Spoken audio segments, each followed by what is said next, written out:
Muchísimas, muchísimos saludos a todos, muy buenas noches. Estamos aquí en esta segunda clase del curso de redacción. Eh, Solamente antes de entrar en materia, tengo que decirles que tienen que, muchos que no, tienen que presentarme el tema que van a desarrollar, ¿no?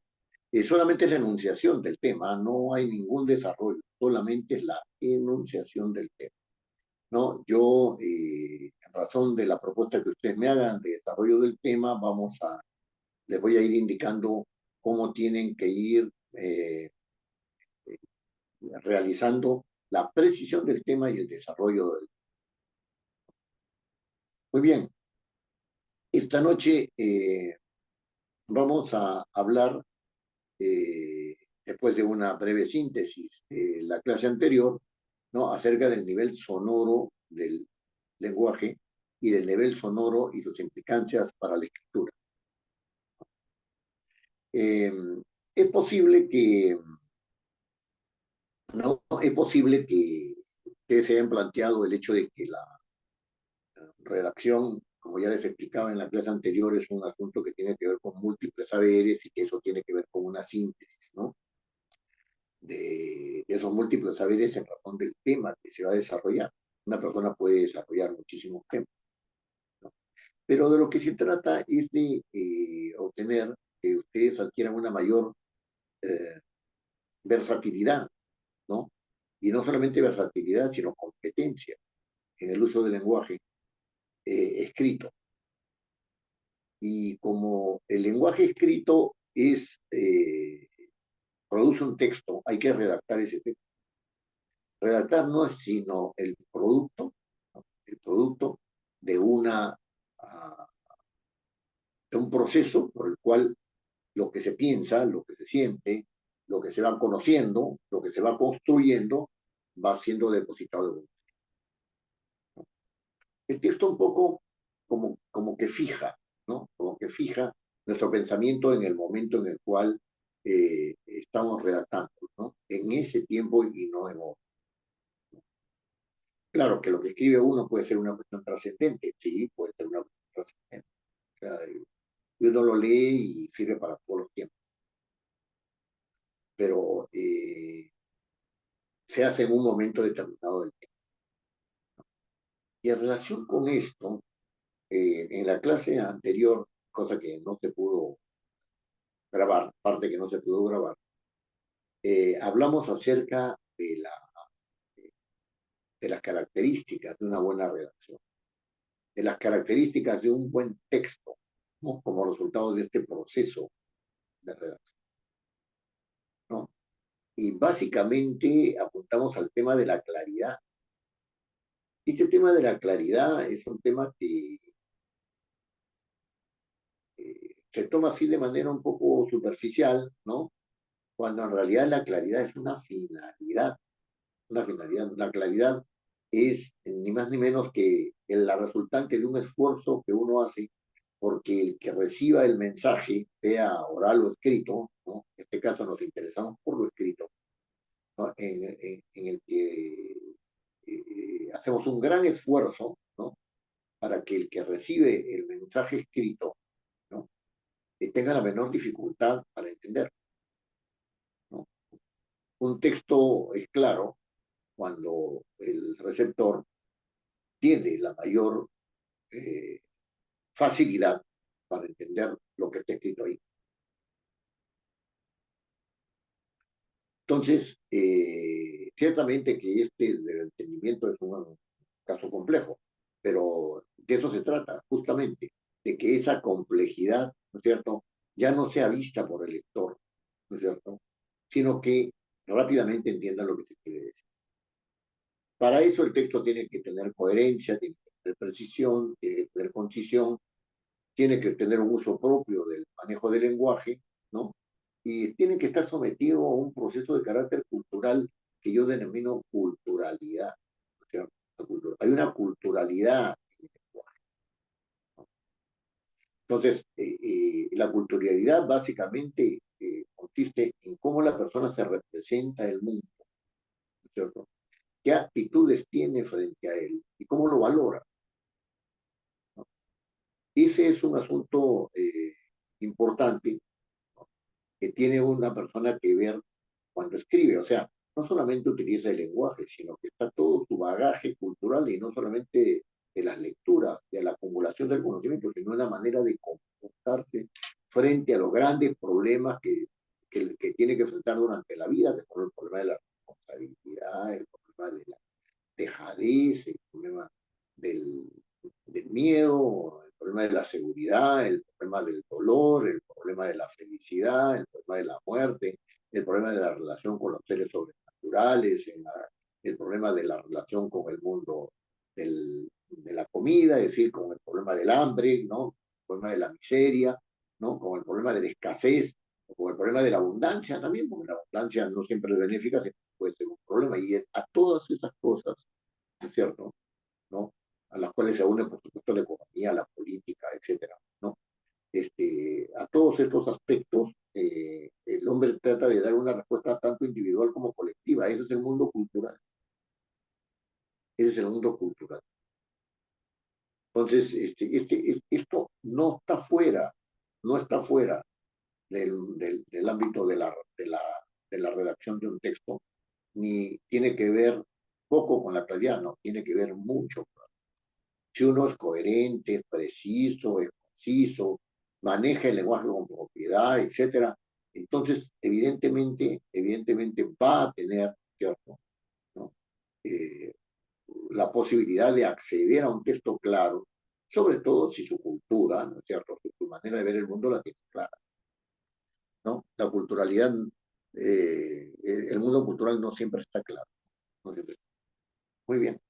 Eso es esa es una primera llegada, digamos, ¿no? Al instrumento lingüístico.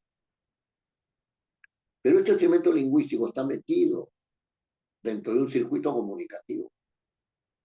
Y entonces, si uno lo mira así a secas, ¿no? Y hace su composición, ¿no? Y no sabe, uno mismo no se examina y dice, yo estoy enviando esto con esta óptica y la estoy enviando a fulano de tal que se mueve en este mundo y tiene esta óptica. Pero, y ese lenguaje escrito, perdón, perdón, y ese lenguaje escrito no tiene nada que ver con el emisor o el receptor. ¿Cierto?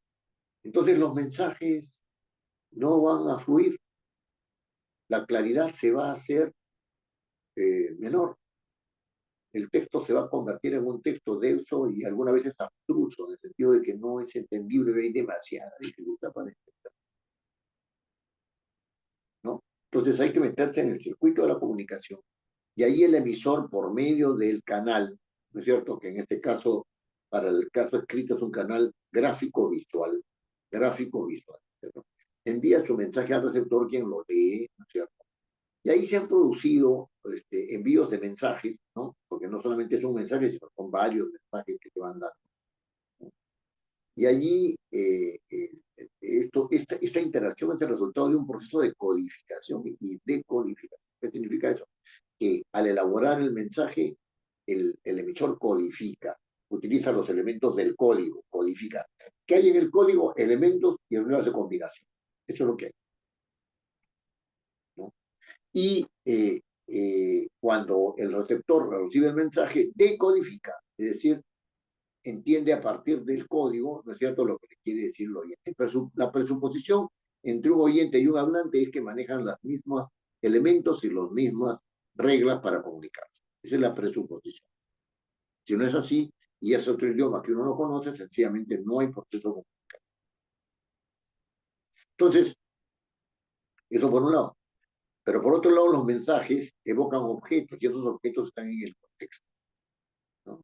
Esos objetos están en el contexto. Y hemos dicho que no se trata solamente de objetos materiales, sino también pueden haber objetos conceptuales, puede haber objetos psicológicos como las emociones, etcétera, ¿no? Uno las trata de comunicar, de verbalizar, ¿no? Y también hay los objetos espirituales, ¿no? Objeto en la palabra, en el sentido filosófico del término. Entonces, Esto, esto es importante porque los mensajes son escritos. Y entonces en esos mensajes escritos hay esta dinámica, pero esta dinámica, dependiendo de qué elemento de la comunicación está incidiendo más, ¿no? Eh, para poner un orden determinado respecto de las funciones que se pueden realizar, ¿no es cierto? Las funciones que se pueden realizar. Y entonces uno tiene la función expresiva, ¿no es cierto? Que es la que pone, eh, la que al enviar el mensaje pone énfasis mayor en el emisor. La función apelativa lo que hace es poner énfasis mayor en el receptor. La función de contacto lo que hace es poner énfasis en el canal. La función metalingüística es la que pone énfasis en el lenguaje mismo, en la explicación del lenguaje mismo, en la explicación del lenguaje mismo, de su objeto de referencia, ¿no? Y cuando uno pone énfasis en el contexto, ¿no es cierto?, evocando alguno de, su, eh, de los objetos que hay en él, entonces se está haciendo la función expresiva. Esto quiere decir que las funciones entre ellas se pueden dar todas al mismo tiempo, no necesariamente sean todas, pero por lo menos 3 o 4 sean, pero hay una jerarquía de funciones según el predominio que haga el mensaje sobre el emisor, el receptor, el canal, el código o el contenido, ¿no? Muy bien. Eh,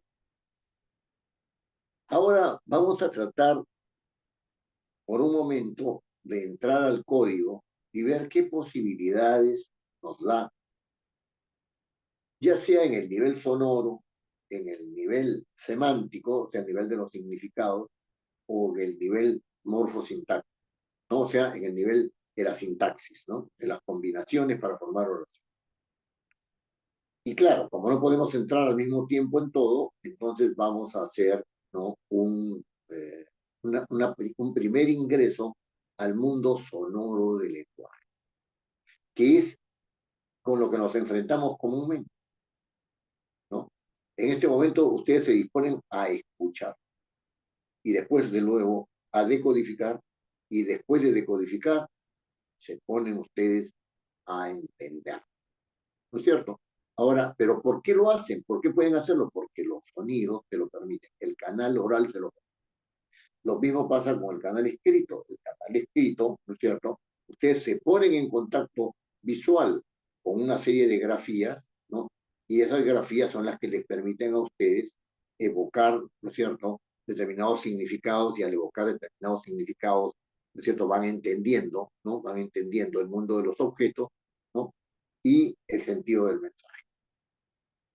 Entonces, claro, en el código uno tiene elementos sonoros, tiene elementos semánticos, tiene elementos sintácticos, ¿no? Y tiene también reglas de intercomunicación, porque si no, no se podría establecer, ¿no es cierto? Si es que uno no conoce las reglas de intercomunicación, no digo que uno las conozca conscientemente, las reglas de intercomunicación. Uno sabe cómo dirigirse a una dama, uno sabe cómo dirigirse a un superior, uno sabe cómo dirigirse a un profesional determinado, ¿no? Uno sabe cómo este, remitirse a un niño, ¿no? Cómo hablarle o cómo escribirle, etcétera. Uno piensa. Entonces, un niño hay que escribirle de otra manera. Estoy escribiendo a mi mamá, le escribo de otra manera. Estoy escribiendo a mi hijo, le escribo de otra manera, etcétera. Entonces, allí, con eso es lo primero que nos chocamos, ¿no? E incluso decimos, mi letra es muy fea. Si me entenderá, si no me entenderá, ¿no? La importancia de la caligrafía en los estudios primarios y secundarios, ¿no? Y por otro lado, también cuando uno escucha y dice, oye, no te he entendido, volverlo a repetir, ¿no? Disculpa, me distraje, me fui del canal, entonces ya tengo que volver, ¿no?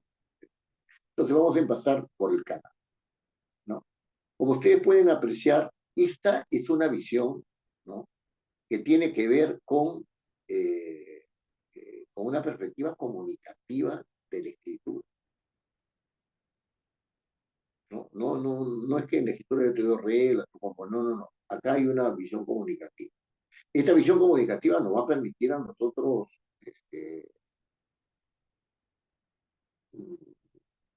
explicarnos muchas cosas que no puede solucionar la mera gramática, ¿no? Un ejemplo que les doy, ¿no? O sea, el pronombre reemplaza el nombre, esa es una acepción gramatical.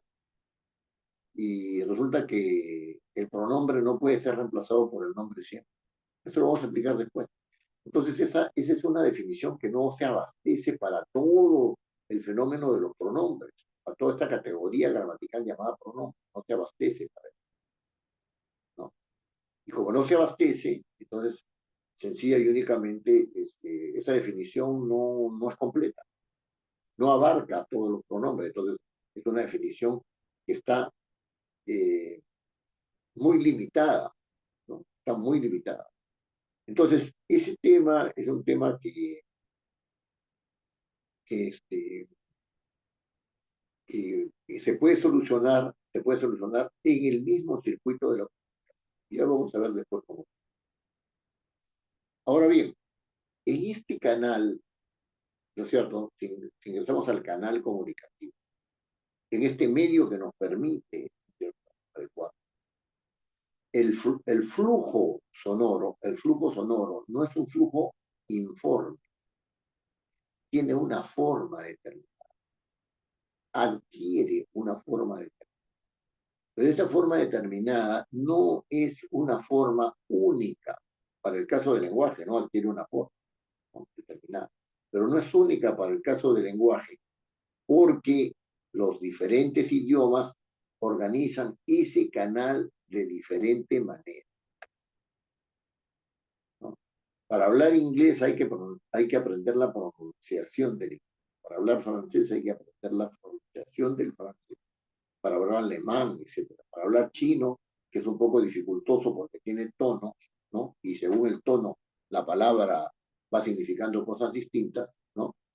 Me dice que el tailandés también es sumamente difícil porque tiene hasta 8 tonos, ¿no? Todo eso a mí no me consta, ¿no? Pero dicen, pero es muy probable que sea así. Entonces, el canal tiene una organización determinada. Para cada lengua es una organización distinta, ¿no? Es decir, tiene sonidos y tiene reglas de combinación que organizan ese canal sonoro. Entonces uno escoge las palabras porque el canal sonoro está organizado de determinada manera. Entonces ustedes tienen que, al relacionarse, se forman sílabas y empieza la organización. Los sonidos no están sueltos cada uno por su lado, sino que empieza la organización. Y entonces esa organización tiene reglas determinadas. Y esas reglas determinadas, por ejemplo, pueden hacer que una sílaba esté compuesta por una sola, por un solo sonido, ¿no es cierto? Por un solo sonido. Entonces, yo digo la palabra agua, la sílaba A es ese solo sonido, ¿no? O puede ser que esté compuesta por una consonante y por una vocal. Entonces, tengo la consonante y la vocal, ¿no es cierto? Por ejemplo, la palabra casa, tengo una consonante y una vocal, y sa también es una consonante y una vocal. Puede ser una vocal y una consonante, sí. Por ejemplo, la palabra en, es una vocante, una vocal y una consonante, ¿no es cierto? O sea, y ahí va viendo, puede haber consonante, vocal, consonante. Eh, eh, por ejemplo, la palabra crema, ¿no? La cre tiene consonante, consonante vocal. Puede también haber consonante vocal, vocal, sí. La palabra cuadro, cua, tiene consonante vocal, vocal, ¿cierto? Uno puede tener consonante vocal consonante, sí, también, ¿no? Si uno dice castillo, hay una sílaba que es cas, ¿no? Castillo, ¿no? O sea, ahí tiene consonante vocal consonante. También pueden haber sílabas que tengan consonante, consonante, vocal, consonante, sí. La palabra pronto, ¿sí?, tiene consonante, consonante, vocal, consonante en pronto, ¿no? En pronto. Entonces, regularmente se dice que los regularmente se dice que las sílabas, ¿no es cierto?, están compuestas de esta manera. Pero en una palabra, las sílabas están interrelacionadas también entre ellas, ¿no? Y esta interrelación entre ellas, ¿no es cierto?, esta interrelación de las sílabas entre ellas, son las que dan razón de la palabra. Y estamos hablando de la palabra en su nivel sonoro. Puedo tener una palabra de una sílaba, puedo tener una palabra de dos sílabas, puedo tener una palabra de tres sílabas, de cuatro sílabas, ¿no es cierto?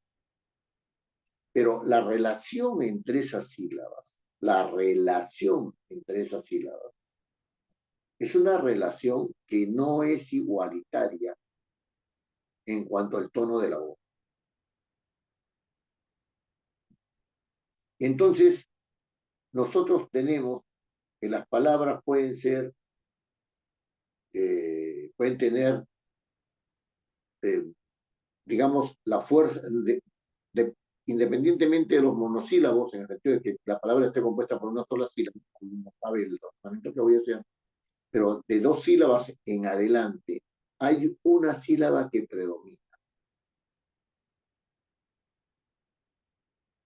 ¿En qué sentido predomina esa sílaba? ¿En qué sentido predomina esa sílaba? En que tiene una fuerza mayor de voz. A esto se le llama la sílaba tónica, mientras que las otras sílabas son átonas, así se dice, átonas. No son tonales en el sentido de que tienen la mayor fuerza de voz. Cuando hablamos de sílaba tónica, estamos hablando de la mayor fuerza de voz. Esto significa, buenas noches Carla, ¿cómo está? ¿No? Esto significa que las palabras van a clasificarse. Buenas noches. Sí. Esto significa que las palabras van a clasificarse en razón de cuál sea la sílaba predominante. De cuál sea la sílaba predominante. Yo puedo decir, ¿no es cierto?, que aprecio, ¿no?, una palabra que tiene la sílaba predominante al final de su pronunciación. Al final de la palabra campeón, ¿no es cierto?, tiene una sílaba que es la final, peón, ¿no es cierto?, que es la final, que tiene la mayor fuerza de voz. Yo tengo dos sílabas, cam y peón, y la sílaba peón tiene la mayor fuerza de voz, ¿no? O puedo tener la palabra ají, y me doy cuenta de que tiene la mayor fuerza de voz en ji, que es la final, ¿no? La sílaba final, la última sílaba. O puedo tener la palabra azul, y entonces tengo dos sílabas, a y sul, ¿no es cierto?, que se pronuncian, ¿no es cierto?, teniendo la fuerza de voz la sílaba azul, que es la última. A este tipo de palabras se les denomina palabras agudas, ¿no? Las palabras agudas son aquellas que tienen la mayor fuerza de voz en la última sílaba. O sea, en la sílaba donde termina la palabra. Pero también puedo percatarme de que hay palabras que no tienen la fuerza de voz, ¿no es cierto?, en esa última sílaba, sino en la penúltima.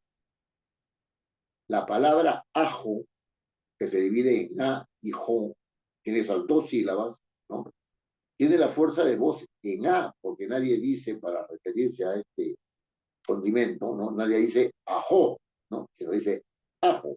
Está en la penúltima sílaba la fuerza de la voz. Si yo digo adelante, ¿no es cierto?, tengo cuatro sílabas, a, de, lan, de. Y la mayor fuerza de voz está en la penúltima, lan. ¿No es cierto? Yo estoy diciendo adelante, no adelante. Estoy diciendo adelante y no adelante. Y estoy diciendo adelante y no adelante. Está la fuerza de voz en la penúltima sílaba. ¿no? Yo puedo tener también una palabra tan sencilla como mesa, ¿no? Y la fuerza de la voz está en la penúltima sílaba. Yo no digo mesa, digo mesa, ¿no es cierto? En la penúltima sílaba. Estas palabras que llevan la fuerza de la voz en la penúltima sílaba son las llamadas palabras graves o esdrújulas o llanas. Graves o llanas.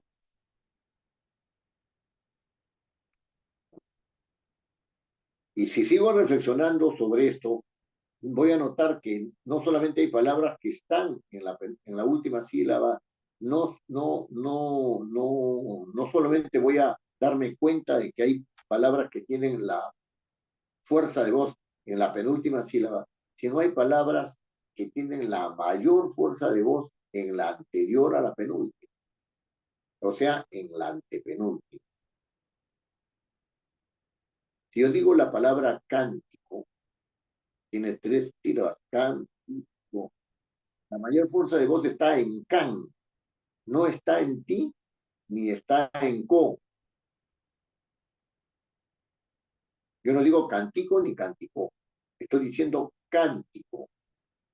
Y si estoy diciendo cántico, la fuerza de la voz está en la anterior a la penúltima, está en la antepenúltima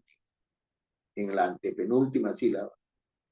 Si yo digo la palabra pájaro, no digo pájaro ni pajarón, ¿no es cierto? Digo la palabra pájaro. Y si digo la palabra pájaro, ¿no es cierto? La fuerza de la voz está en la antepenúltima sílaba. Si yo digo la palabra búscalo, ¿no es cierto? Búscalo. Yo digo, no digo búscalo ni búscalo, sino búscalo, ¿no? Y al decir búscalo, estoy poniendo el énfasis, el estrés, el acento. Esto significa acento. Estoy poniendo el acento en la anterior a la penúltima, en la antepenúltima. Búscalo. Y esas son las palabras esdrújulas. Las palabras esdrújulas. ¿Existen las sobresdrújulas? También. Generalmente son palabras compuestas, ¿no? En su gran mayoría son palabras compuestas, ¿no? Por ejemplo, entrégase, ¿no? Entrégase, ¿no? Eh, si yo estoy diciendo entrégase, no estoy diciendo entregase, sino entregaselo tampoco y entregaselo tampoco. Quiere decir que es así, que esa sílaba, ¿no? Tre, ¿no es cierto? La sílaba tre, entregaselo, tre, está llevando la mayor fuerza de voz.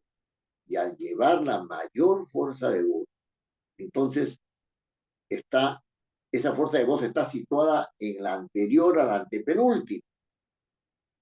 Entonces, si es así, esa palabra es el truco. También puedo decir escríbemelo. Esto es así, así, así. No, escríbemelo, escríbemelo, ¿cierto? Entonces, cuando digo escríbemelo, la fuerza de voz está en escríbemelo. Escríbemelo, escríbemelo, ¿no? Y escríbemelo, no. No son las formas en las cuales se está pronunciando esa palabra. La fuerza de la voz está en la anterior al antepenúltimo. Esto es lo que se llama el acento tónico, porque estamos hablando todo el momento, hasta en este momentito, estamos hablando acerca del lenguaje oral, es decir, estamos utilizando el canal auditivo.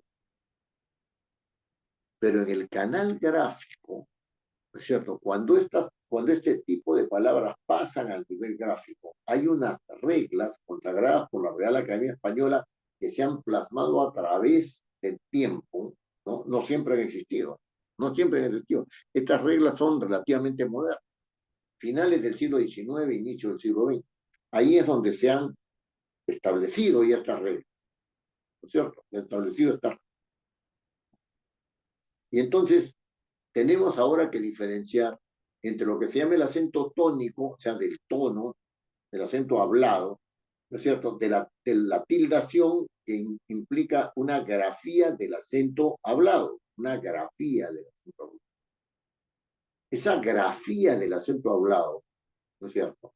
Esa grafía esa se denomina tildación. La pregunta es, ¿cuándo se tildan las palabras? Y ya, como lo estamos hablando de la palabra escrita. ¿Cuándo se tildan las palabras?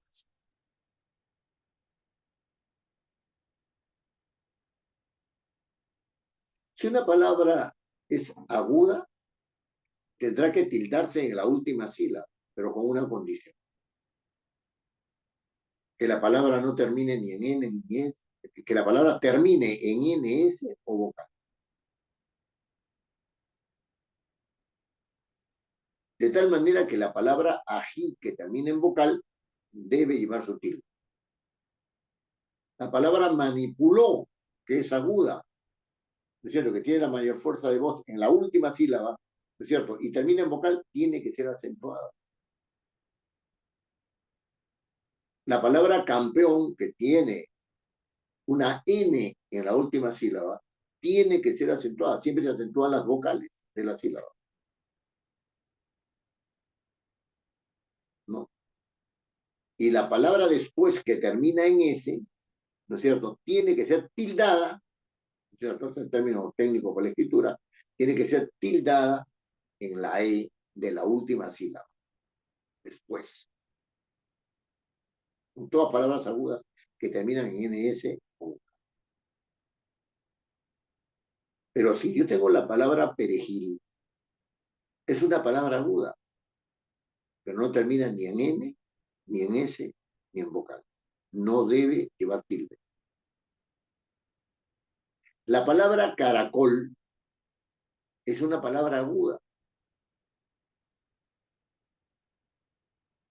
Y esa palabra aguda termina en L, esa consonante L, que no es ni N, ni S, ni vocal. Por lo tanto, no debe llevar acento. La palabra capaz termina en Z y es una palabra aguda. Como termina en Z, no es ni N ni S. Tampoco es vocal. Tampoco se debe acentuar. Tildar. No se debe tildar. ¿Se dan cuenta? En el ámbito de lo escrito, las palabras agudas solo se tildan si es que terminan en N, S o vocal.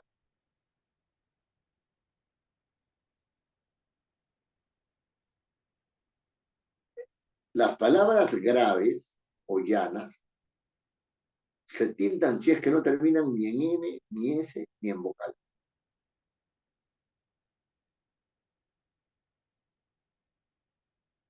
Las palabras llanas o graves se tildan si no terminan ni en N, ni en S, ni en vocal. Tienen que ser llanas o graves, pero no se tildan si no terminan en N, S o vocal. La palabra mesa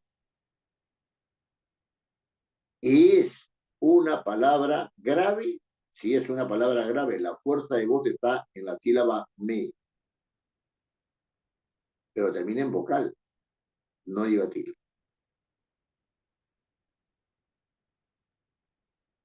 La palabra grave es una palabra llana, es una palabra grave o llana, la palabra grave, sí, porque la fuerza de voz está en la penúltima, gra,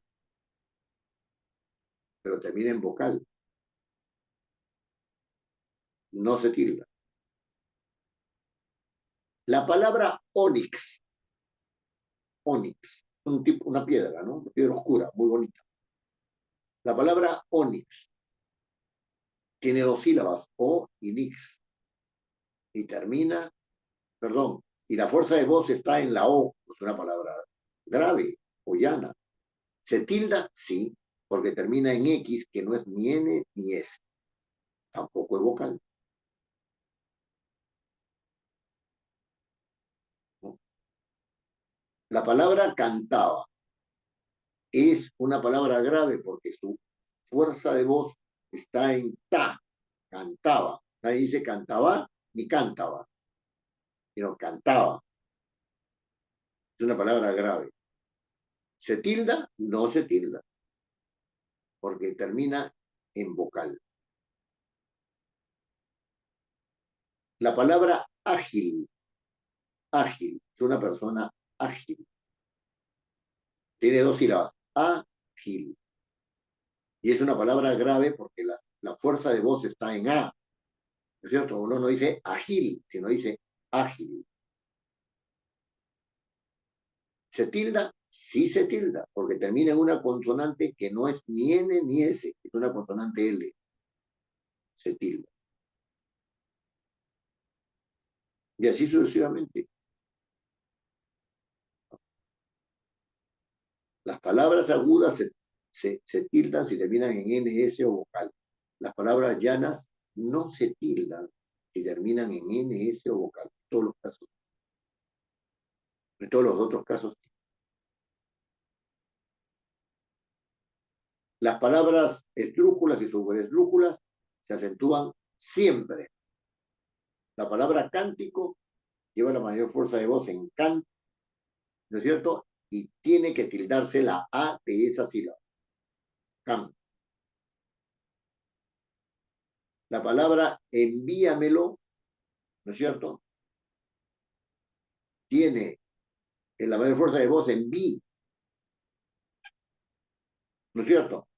Allí se tildará cuando se escriba. Enví, envíame. No es enviámelo, ni es envíamelo, ni es enviámelo. No, envíame. Sobre el drújula. Entonces siempre se tildará.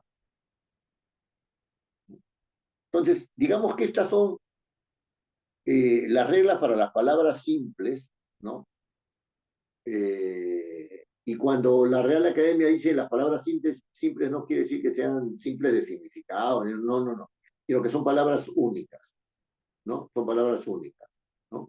Que están, que están siendo miradas en su escritura desde el punto de vista de ser palabras. No interesa su relación con otras palabras, etc. Para la tildación no interesa la relación con otras palabras, sino interesa la relación silábica. Todo se mueve en el nivel, ¿no es cierto?, del, eh, del contacto, ¿no? En el nivel del contacto, del medio de contacto, del medio de contacto, ¿no? Entonces, en eso estamos. Ahora, si la tildación cambia, ¿puede cambiar el significado? Sí. Si yo digo, yo critico, es una grave terminada en O, no lleva tilde. Pero si digo, él criticó, tiene que llevar acento porque es una aguda que termina en O. Si eso es así, ¿no es cierto? El cambiar el acento ha pasado de presente, critico, a criticó, que es pasado, cambia el significado de la palabra. Si yo digo llamo y después digo llamó, ha pasado también del presente al pasado. Entonces, van cambiando los significados de las palabras dependiendo también del tono. Y aquí la organización sonora del lenguaje tiene que ver con el significado. Eso lo vamos a ver con más detalle un poquito más adelante en esta clase. ¿Ya? Ahora bien, hay una gran cantidad de monosílabos, pero no solamente monosílabos, no solamente monosílabos, hay bisílabos también, ¿no? Que tienen una acentuación especial, a lo cual la Real Academia le llama la acentuación, la tildación diacrítica. La tildación diacrítica. ¿Cuándo lleva tilde la palabra él?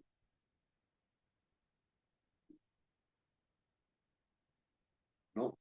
Estamos en la acentuación diacrítica, ¿no? Que tiene que ver mucho con monosílabos y bisílabos, ¿no? Entonces, la palabra él, ¿cuándo lleva tilde? Cuando tiene la característica del pronombre, ¿no es cierto? Es decir, que no está al costado de un nombre, no está al costado de un nombre, tiene la característica del pronombre, no está al costado de un nombre. Si yo digo él cantó, ese él tiene que llevar una tilde. No hay un nombre a su costado y no puede haber. En castellano no hay un nombre a su costado, con el cual haya una combinación que cambie ese significado. No es posible. Si yo digo, él me habló, igualmente tiene que llevar, ¿no es cierto?, tilde la palabra él. Pero si yo digo, el carro arrancó, él está supeditado a carro, ¿no es cierto? En ese caso es un artículo, ¿no? Pero eso de las categorías gramaticales no me interesa por ahora, sino la lógica que hay, ¿no? Es decir, yo puedo decir el carro, ¿no es cierto? Porque también puedo decir un carro, porque también puedo decir unos carros, porque también puede, pero ese él no puede entenderse sino en relación con el nombre. El asunto es el siguiente, el asunto es un nombre, ¿no? Si ese él no se entiende sin la palabra asunto, no se entiende. Cosa que no pasa cuando digo él canta. Él no está supeditado a ningún nombre. Y entonces, cuando no está supeditado a ningún nombre, el él debe acentuarse. Cuando ese él está supeditado a un nombre, no lleva tilde. No lleva tilde. Si yo digo él llegó primero, perfecto. Él con su tilde. Pero si digo el premio será importante, el él no puede prescindir del nombre premio y en consecuencia eso es un artículo y no tiene por qué llevar tilde. Caso parecido es el de la palabra tú. Cuando el tú está supeditado a un nombre, no debe llevar tilde. Cuando está, cuando no está supeditado a un nombre, debe llevar tilde. Si yo digo tú cantas, para seguir con el ejemplo de él canta, ¿no? Cuando digo tú cantas, ¿no?, ese tú no está supeditado a un nombre. Gramaticalmente hablando, no es necesario el nombre ahí. Pero si yo digo tu carro, ¿no es cierto? Tu carro arrancó, ¿no? Ese tú está supeditado a carro. Y ahí no hay vuelta que darle, ¿no? Está indicando la pertenencia del carro. Y entonces ese tú no puede ser tildado. Solamente puede ser tildado el tú que no está supeditado a un nombre. Que no está supeditado a un nombre.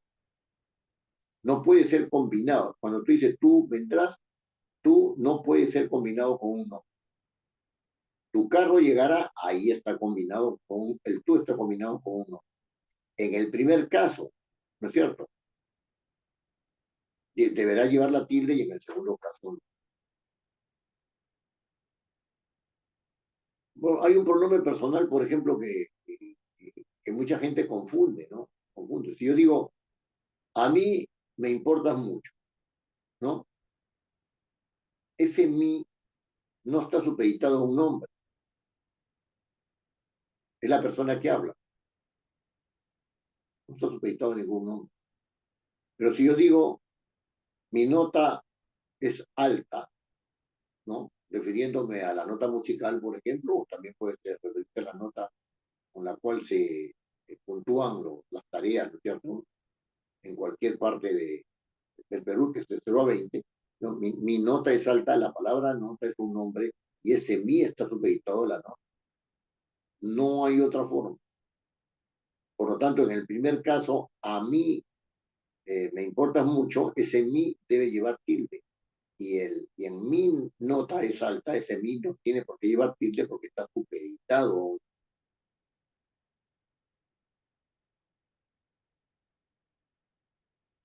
Ahora bien, en el caso de algunos verbos, también hay una acentuación diacrítica, hay una tildación, ¿no es cierto? Una tildación diacrítica, o sea, que está más allá de las palabras, ¿no es cierto? Que se rige por otra regla, ¿no? Y ese verbo, por ejemplo, es el verbo ser. Si yo eh, digo sé delicado, estoy utilizando el verbo ser, ¿no? Pero si yo digo ya sé lo que estás pensando, te debo saber, ya sé lo que estás pensando. Son verbos. Cuando el pronombre sí, perdón, cuando la palabra sí, ¿no es cierto? Se utiliza como verbo, ya sé lo que estás pensando, sé educado, ¿no? Ese término tiene que llevar tilde. En todos los casos, en todos los otros casos, no. Por ejemplo, yo digo, se marchó sin avisar. Ese sí no tiene que ver con ningún verbo. Ese sí no está conjugado. Lo que está conjugado es marchó, se marchó sin avisar. Eso es lo que está conjugado. Ese sí es lo que se llama un pronombre, ¿cierto? Bueno, para simplificar, la palabra sí siempre llevará tilde si es la conjugación de un verbo. Y no llevará tilde en ningún otro caso. En ningún otro caso.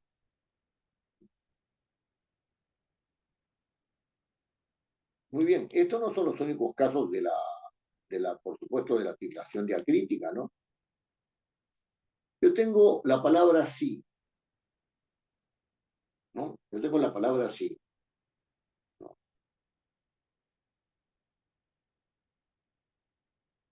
Fíjese, la palabra sí se acentúa siempre, salvo que sea un condicional. Si vienes, te doy esto, ¿no? Si vienes a tiempo, nos encontramos. Si esto sucede, la consecuencia será tal otro. Si es un condicional, nunca lleva a ser. En los demás casos, siempre lleva a ser.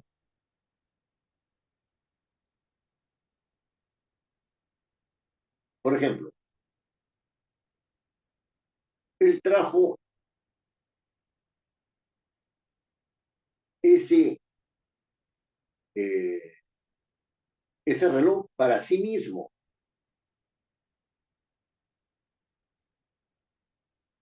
Ese sí no es una condición, por lo tanto tiene que llevar tilde. Si yo digo, sí, eso es verdad, ese sí es una afirmación, no es una condición. Por lo tanto, tiene que llevar tilde. ¿Te dan cuenta? Si es condicional, no lleva tilde. Si no es condicional, lleva tilde. Eso simplifica la regla, ¿no? Porque yo le podría decir el sí cuando es un pronombre, entonces lleva tilde. El sí cuando es una afirmación, lleva tilde. El sí cuando es una condición, no lleva tilde. No, más sencillo. El sí condicional no lleva tilde. En todos los demás casos, el sí lleva tilde.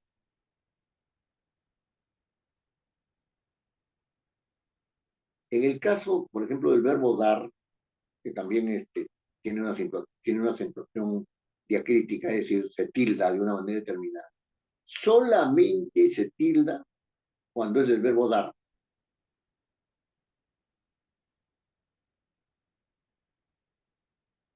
Si yo digo, dele esto, ¿no es cierto? Ese de tiene que ir acentuado. La Real Academia dice ahora que no, ¿no es cierto? Que si está en relación con un pronombre, no se acentúa. Si aceptamos lo de la Real Academia, el de dar ya no se acentúa y no se acentuaría ninguna palabra que tenga la sílaba de. Ninguna, ninguna palabra.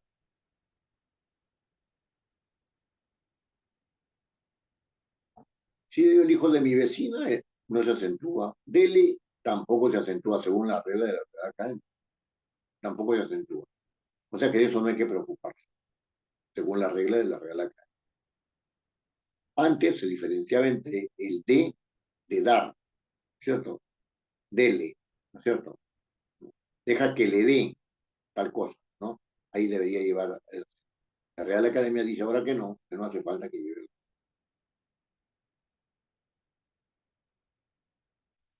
Después está la palabra te, ¿no es cierto? Eh, la palabra te solo se acentúa, solo, en ningún otro caso, si se refiere a la infusión. Voy a tomar té. Yo escribo y digo, vamos a tomar té, ¿no? No café. Ese té, cuando se escribe, debe llevar tilde, ¿no? Y ahora les hablaré acerca de la palabra aún, que la gente no sabe cuándo acentuarlo o cuándo no acentuar. Si yo digo aún no ha llegado, ¿no es cierto? O si digo aún sin tu permiso iré, la palabra aún sonoramente es la misma, pero su significado es distinto.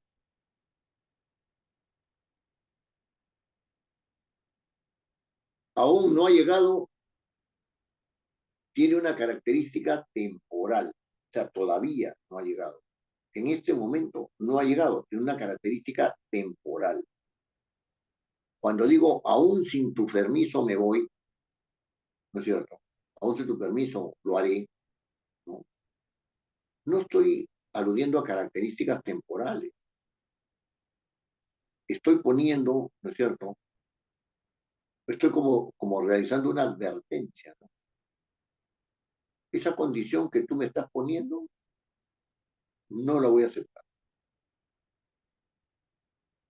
Y una especie de recurso que pueden utilizar para no equivocarse es inclusive, inclusive.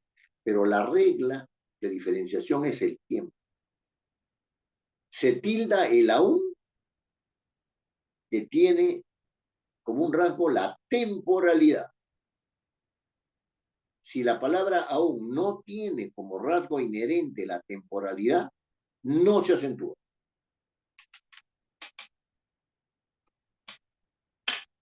No se acentúa. Discúlpeme un ratito que se me está, el teléfono se me está por apagar, voy a conectar. Ya, un momentito.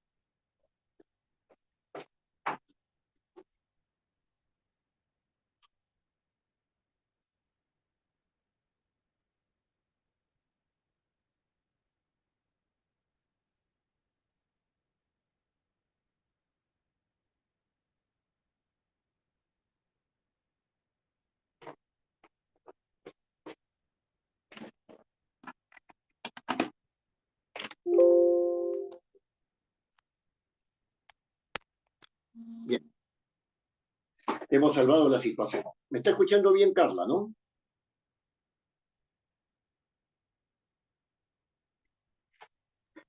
Carla, ¿me escucha? Mira, claro. Ah, ya, perfecto. Muy bien. Entonces, Estábamos en la palabra aún, ¿no? Tiene que tener una característica de temporalidad, tiene que estar ubicada en el tiempo. Si no está ubicada en el tiempo, no se tilda. Yo puedo decir, aún no lo he logrado. ¿Se tilda o no se tilda? Sí se tilda, porque tiene una característica temporal. Pero si digo, aún cuando tú, aún cuando tú sostengas eso, ¿no es cierto? Yo te voy a contradecir.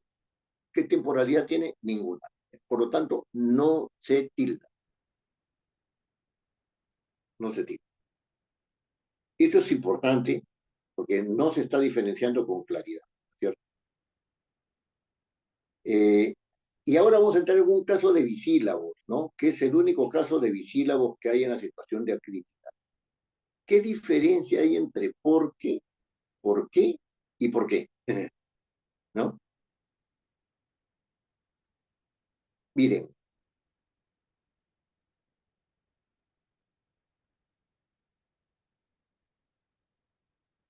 el por qué interrogativo, ¿no? El por qué interrogativo siempre es separado y con tilde en la E de qué, el interrogativo. También era admirativo, porque yo podía decir, ¿por qué te callas? ¿No? ¿No? Ese es un interrogativo. Pero si una persona dice, ¿no es cierto? ¿Por qué me pasa esto a mí? No es interrogativo. Es una admiración, bueno, que indica, ¿no? La no aceptación, ¿no? La no aceptación, ¿no? Entonces, no lo está diciendo porque espera una respuesta, sino está diciendo, ¿por qué me pasa esto a mí? Ahí siempre he separado el por qué con acento en la E.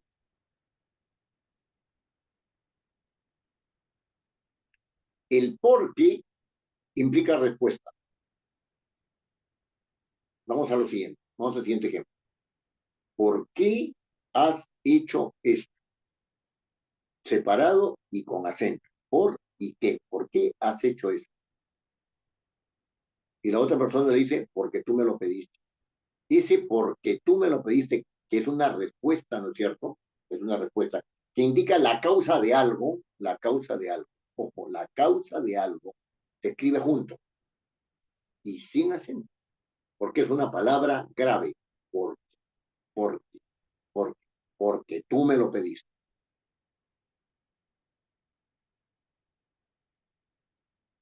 ¿no? Y por qué junto y con acento, porque es una palabra aguda, ¿por qué? ¿No es cierto? ¿Por qué? ¿No es cierto? Tiene que ir siempre acompañada por un artículo, el porqué de las cosas. No entiendo el porqué de las cosas. Siempre tiene que ir con un artículo. Y ahí va junto y con su tilde en la E final.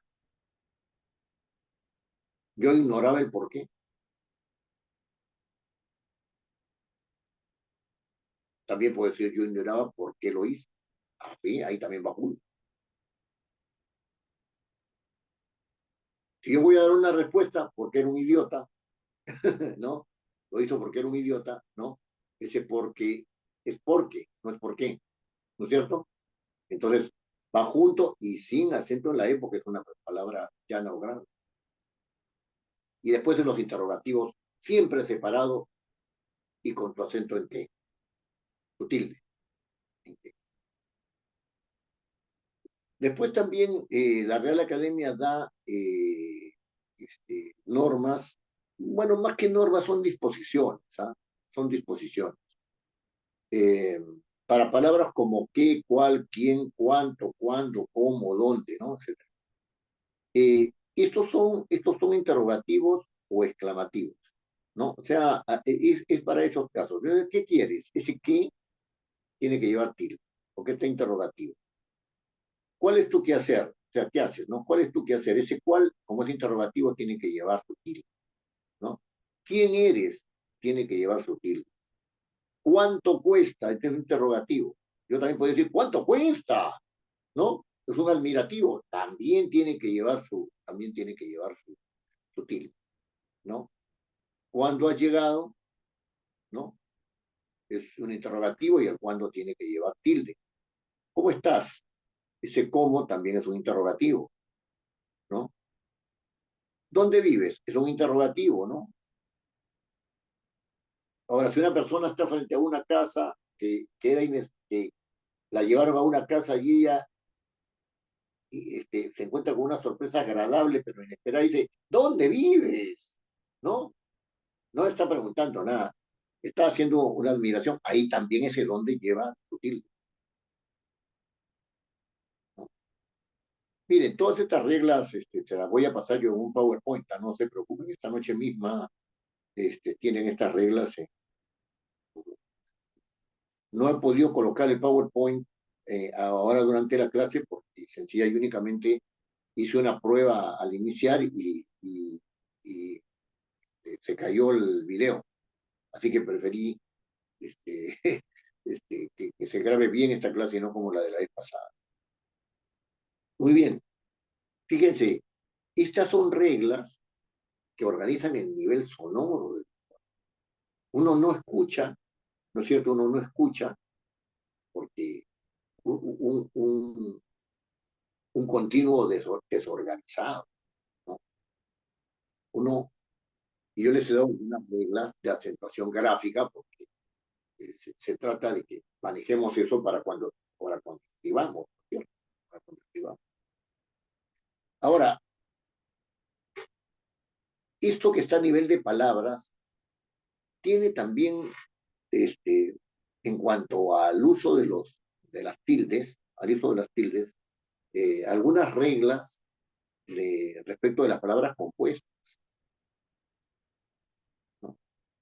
Y básicamente, la regla que se establece es que si una palabra se compone, ¿no es cierto? Si una palabra se compone en otra palabra, no se conservan las dos, cada una por su lado, ¿no? Sino se compone en otras palabras, entonces se adecúa a la regla del tipo de palabra para que sea tildada. Por ejemplo, si uno busca y pies, sale busca pies. Es una palabra aguda terminada en S, debe llevar tilde, ¿no? Eh, junto así con mismo, ¿no? Junto así con mismo. Separado así es una aguda, entonces tiene que llevar su acento y mismo también. Se pueden juntar, ¿no es cierto? Es una palabra compuesta, ¿no? Asimismo, se convierte en una palabra grave y ya no debe llevar tilde.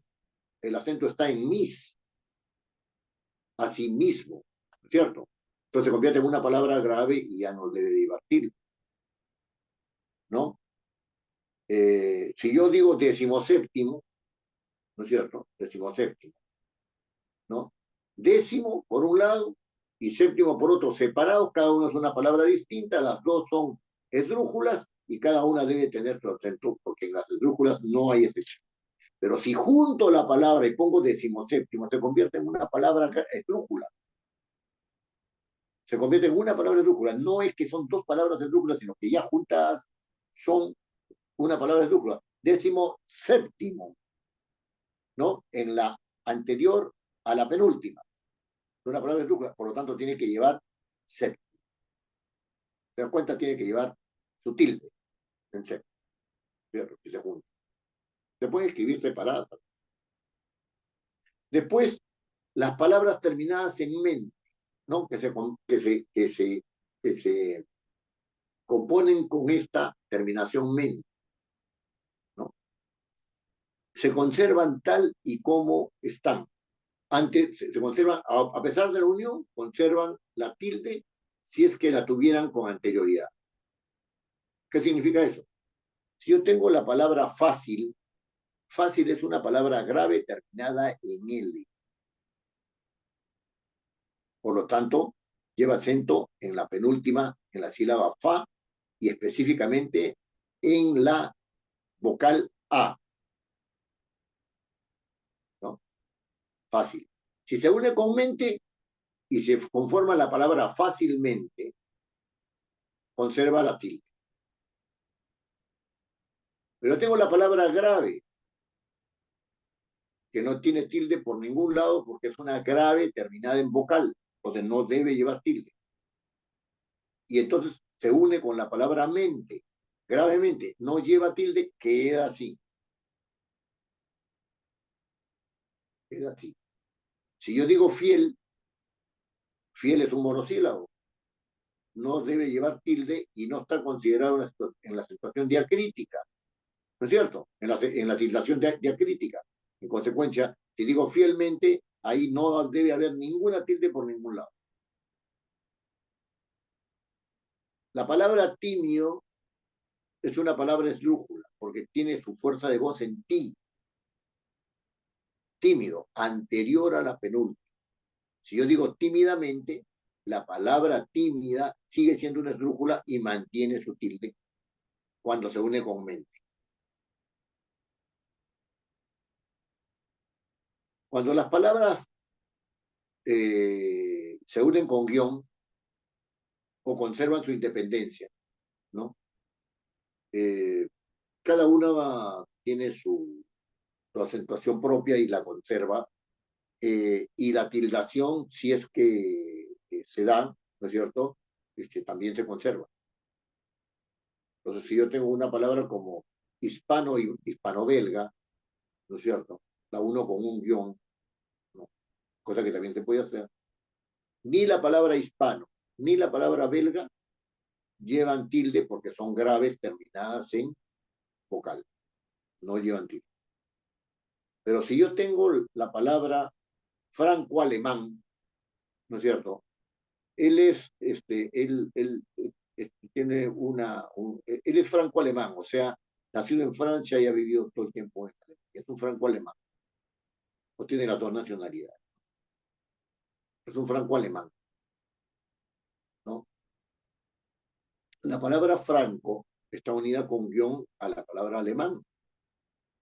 Franco es una grave terminada en vocal, no tiene por qué llevar tilde, pero alemán sí, porque es una aguda terminada en N, alemán, ¿no? Pero yo podría tener, unía por un guión la palabra histórico y la palabra geográfico. Este es un asunto histórico. La palabra histórico lleva tilde, sí, porque es una esdrújula. Geográfico lleva tilde, sí. Al estar unidas por guión, cada uno conserva la tilde correspondiente. Una cosa que no debe olvidarse nunca es que las palabras en mayúsculas, que se inician en mayúscula o se escriben con mayúsculas, todas ellas, se sujetan a todos los tipos de reglas que ya he expresado, es decir, a la aguda, grave, esdrújula, ¿no es cierto?, a la acentuación diacrítica o a la acentuación, digamos, de las palabras complejas. Entonces, el nivel sonoro del lenguaje, el nivel sonoro del lenguaje, pongan atención, es un nivel sonoro organizado y su organización depende de la selección y combinación de las unidades sonoras, de la selección y combinación de las sílabas, de la selección y combinación de las sílabas en las palabras, en palabras. Y ese es el nivel sonoro. El nivel sonoro tiene que ver con el significado, tiene que ver con el significado. Ustedes dicen la palabra llama, ¿no es cierto? Y tiene tres significados distintos, por lo menos. No, el auquénido, animal de cuatro patas, etcétera, auquénido. Muy bien. Es un camélido, ¿no? Así está clasificado como un camélido. Es la familia de los camellos. Tienen la palabra llama, que significa flama, es decir, algo que está en brasas, ¿no es cierto? Saliendo de las brasas, algo que está en una vela encendido, fuego. Y tiene la palabra llama del verbo llamar, él llama.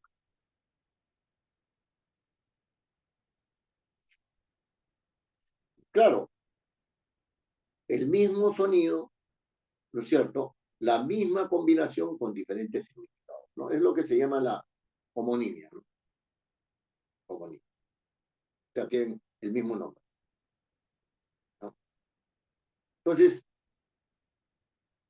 esa misma combinación de sonidos, pero hay sonidos distintos que tienen significados iguales, ¿no? O muy parecidos, ¿no? Porque no hay sinonimia perfecta, ¿no? Yo puedo decir que hay una sinonimia entre casa y vivienda, sí. Puedo decir que hay una sinonimia entre casa y vivienda. Entre perro y can hay una sinonimia. Son diferentes sonidos, ¿no es cierto? De diferente combinación sonora, ¿no?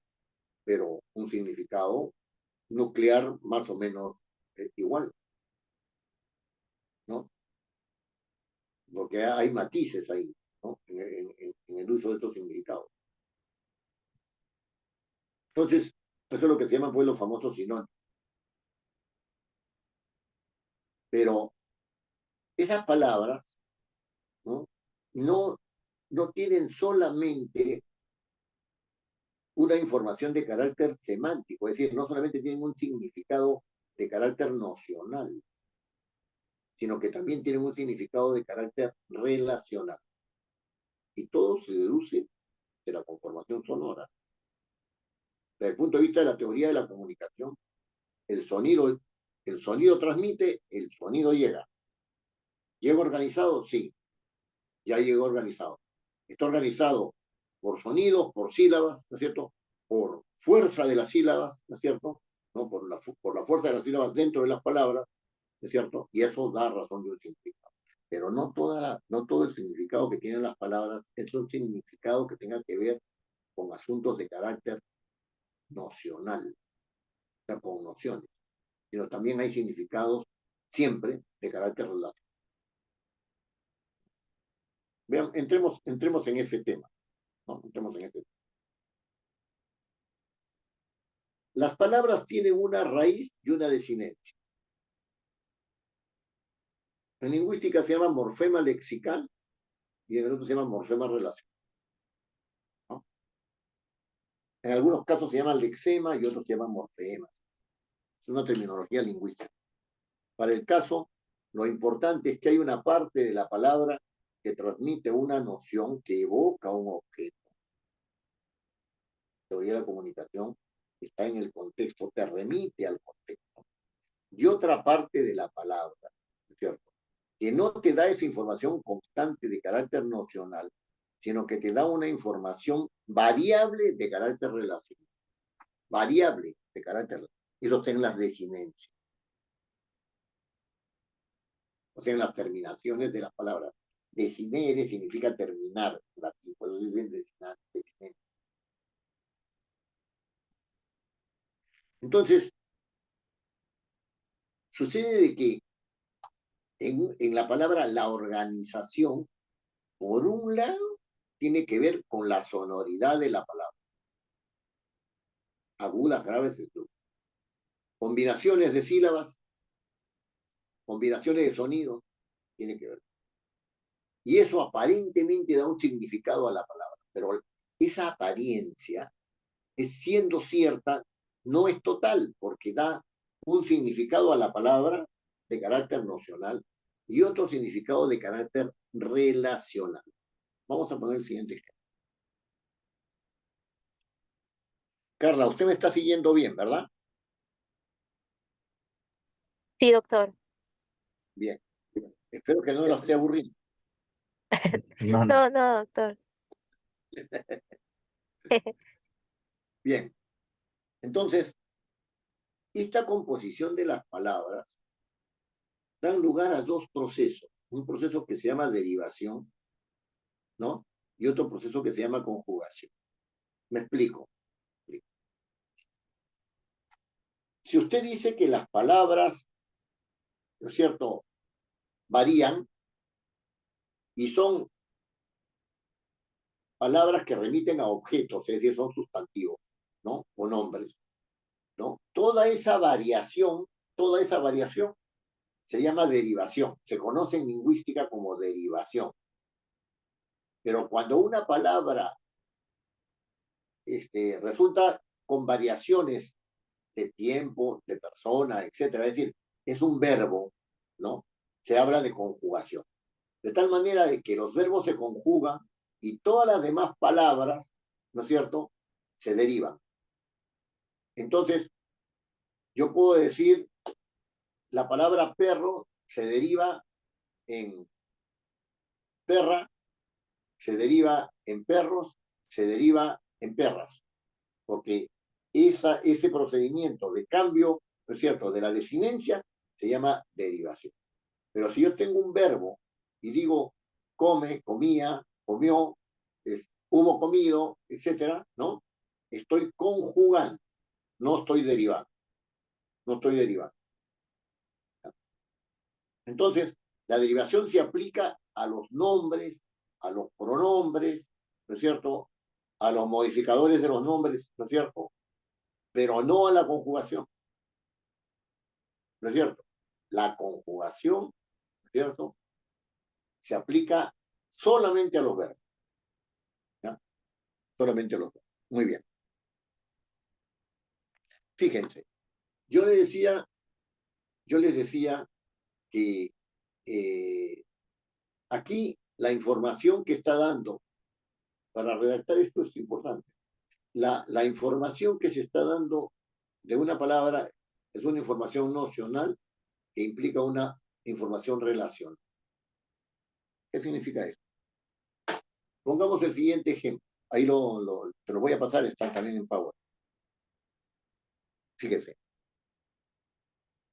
La palabra gato se entiende como el animal de cuatro patas, o sea, un mamífero, un cuadrúpedo, ¿cierto? Un felino, ¿no es cierto?, ¿no?, que maulla, ¿no? Pero esa información la sacamos nosotros de la raíz gat. ¿Y cómo se demuestra que la sacamos de la raíz gat? Porque si yo cambio esa raíz por la raíz per, ya no digo gato, sino digo perro, entonces la información nocional, ¿no es cierto?, ha cambiado.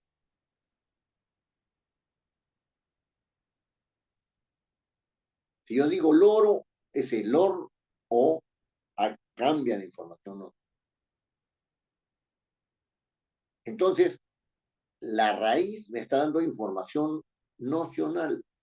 Entonces, la pregunta inmediata es, ¿qué información me da la otra parte de la palabra? Es decir, la desinencia, que es la que va cambiando respecto de esta parte de la raíz que me da la información nocional, ¿no? ¿Qué información me da? En primer lugar, me da información de género. Se trata de un gato, no de una gata. Se trata de un gato, no de varios gatos, ni de varias gatas tampoco. Entonces la O me está dando a mí información de masculino singular. Si yo cambiara a gata, me estaría dando la información de femenino singular. Si yo cambiara a gatas, me estaría dando la información de ese animal de cuatro patas, mamífero, etcétera, que maulla, ¿no es cierto?, ¿no?, de femenino plural. Y si yo digo gatos, me estaría dando la información, ¿no es cierto?, de masculino plural. Fíjense, yo le decía que el código tenía que ver con selecciones y combinaciones, ¿no es cierto? La selección implica ir sobre un objeto, pero descartar otro, ¿cierto? Descartar otro. Entonces, cuando yo digo gato que maulla, he descartado a todos los otros animales, incluidos los felinos. He descartado a los mamíferos, he descartado a los cuadrúpedos, he descartado a los vivíparos, porque nacen vivos, no de huevo, ¿no? He descartado a los felinos mayores, ¿no es cierto? ¿No? A los pumas, a los tigres, a los leones, etcétera, etcétera, ¿no es cierto? Los he descartado al escoger, al seleccionar. Entonces hay un proceso de identificación y de descarte, ¿no es cierto? Y entonces la identidad que me es revelada, la identidad que me es revelada es la de un animal, ¿no es cierto?, que maulla. De ningún felino mayor vamos a decir que maulla, ¿no? El león ruge, ¿no es cierto? Podemos decir que los tigres braman, ¿no? Podemos decir eso, también que rugen, ¿no? Pero no podemos decir eso de un gato. Entonces, esta información es una información relacional. ¿Por qué? Porque si yo digo gato, tengo que decir gato maullador. Si yo digo gata, tengo que decir gata maulladora. No puedo decir gata maullador, no puedo.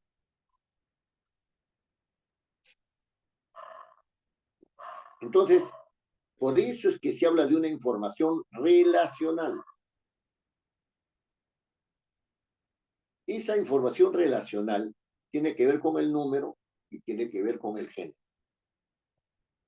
Pero esto que es propio de los sustantivos, y después vamos a complejizar esto, ¿no? Esto lo vamos a complejizar. Esto que es propio de los sustantivos también sucede en los verbos, pero de distinta manera, ¿no?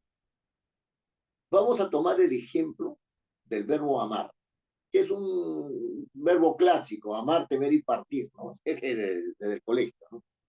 El verbo amar. Tomamos el caso del verbo amar.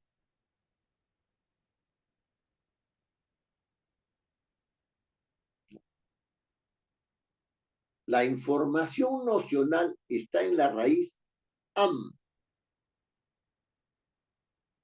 Yo la cambio por la raíz colgo, con G final, y me sale colgar, que no tiene que ver nada con amar. Es otra noción.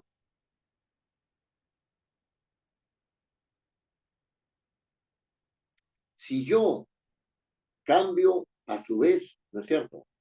Cambio a su vez la raíz una vez más, ¿no es cierto? Y digo plant como raíz, ¿no es cierto? Plantar no tiene que ver nada ni con colgar ni con amar. Hay una raíz. Claro, hay verbos regulares y irregulares. ¿No? Estamos hablando, a mí, lo que me interesa es que se entienda la lógica. Hay una raíz verbal. Y las variaciones, ¿cierto?, van dando un tipo de información por el cual la información nocional referida al tiempo, ¿no es cierto? Perdón, a la acción referida al ser, etcétera, ¿no? Esto lo vamos a ver con más detenimiento, ¿no? Que es meramente sonora, ¿no es cierto? Que se transmite a través de una serie de sonidos. Va teniendo un complemento en las desinencias y las variaciones nos van indicando tiempo, nos van indicando la persona que está realizando la acción, nos va diciendo el modo en que se está realizando y el número de personas que están interesadas. Entonces, si yo digo amo, la palabra amo indica la acción de amar, ¿no es cierto? Pero por el que habla. Si yo digo amas, es la acción de amar por la persona que escucha. Si yo digo él ama, es la acción de amar por la persona de la cual se está hablando. Y sus plurales corresponden. Las variaciones del verbo, ¿no es cierto? La conjugación son las variaciones de los verbos. Nos meten dentro del tiempo. Nos dicen qué persona está realizando en qué tiempo qué acción. Nos dice de qué modo la está realizando. Y si es una persona o si son varias personas, el número de las. Entonces, no es lo mismo, ¿no? La derivación solamente nos habla de género y número. La derivación. La conjugación nos habla de tiempo, número, persona y modo de realización de las acciones. Hay una relación entre los nombres y los verbos, sí. Cuando se construye la oración, los nombres y los verbos empiezan a relacionar. Los nombres y los verbos empiezan a relacionar. Eso lo vamos a ver después, porque ahí ya estamos entrando en la construcción de los textos. En la construcción de los textos. Todo esto que les he explicado ahora está en el código, ¿no? Está en el código. ¿Qué significa que esté en el código? ¿No? Significa que yo selecciono y combino. Cuando selecciono, descarto también. Cuando combino, cojo una regla y dejo de lado otras. ¿Todo en razón de qué? De buscar la claridad, ¿no es cierto?, en el mensaje. Y la claridad se busca o se encuentra por la coherencia, por la precisión, por la concisión, por la propiedad, por la culturalidad, ¿no es cierto? Que están, digamos, como finalidades todas ellas, ¿no es cierto?, de una adecuada combinación de los elementos y de la regla de combinación para transmitir mensajes. Miren, la gramática, o sea, esta construcción de mensajes, ¿no? Más que gramática, yo no acostumbro a hablar de gramática, probablemente dicho, sino de mensajes, de teoría de la comunicación, ¿no? La palabra gramática es muy conocida, ¿no? Pero no es suficiente. La gramática tiene una lógica. Para conocer esa lógica hay que ver las relaciones que se tienen que dar, ¿no es cierto?, entre los elementos que se pueden escoger del código. ¿Qué elementos se pueden escoger del código? ¿No? Elementos que evoquen objetos, porque van a ser objeto de un comentario, ¿no es cierto? ¿No? Evoquen objetos, sí. Elementos que te meten dentro del tiempo, también. Elementos que te modifican la temporalidad, también, ¿no? Elementos que te modifiquen o te tratan de precisar qué es el nombre, ¿no es cierto? Ese nombre, sí, correcto. Todo eso está, pero está en base a unas reglas que yo entiendo como una serie de recursos en los cuales hay una lógica lingüística que te permite, ¿no es cierto?, ir accediendo a mayores niveles de claridad según tu nivel de competencia lingüística. Tu nivel lingüístico competente. Entonces, hemos abordado en esta clase todo aquello que de forma básica tiene que ver con los recursos sonoros del lenguaje. En la próxima vez vamos a entrar a los recursos semánticos, ¿no es cierto?, a los recursos semánticos y a los recursos sintácticos para ir armando ya las modalidades de corrección. Muy bien. Carla, ¿tiene usted alguna pregunta? No, doctor. ¿Todo está clarísimo? Sí, los ejemplos. Sí, sí, doctor. Bueno, Presentaciones. sí, vamos a dar por terminar esta clase, ¿no es cierto? Y ya nos vemos el próximo, ¿hoy día qué es? Martes, ¿no? El jueves, ¿no? Nos Sí. vemos el jueves, ¿ya? Y nos vemos el jueves. Gracias por tu asistencia. Ok. Ok, doctor, gracias. No, Hasta el al jueves. contrario, gracias. Está recibiendo usted la clase solita. De Un manera privilegio, exclusiva. entonces. Ya no, ya van a venir los demás, ya van a venir los demás, ahí tienen sus problemas. Bueno, en fin. Muy bien, muchas gracias por todo, le agradezco y ya nos vemos en la próxima clase. Ok, doctor, hasta entonces. Que le Gracias. vaya muy bien.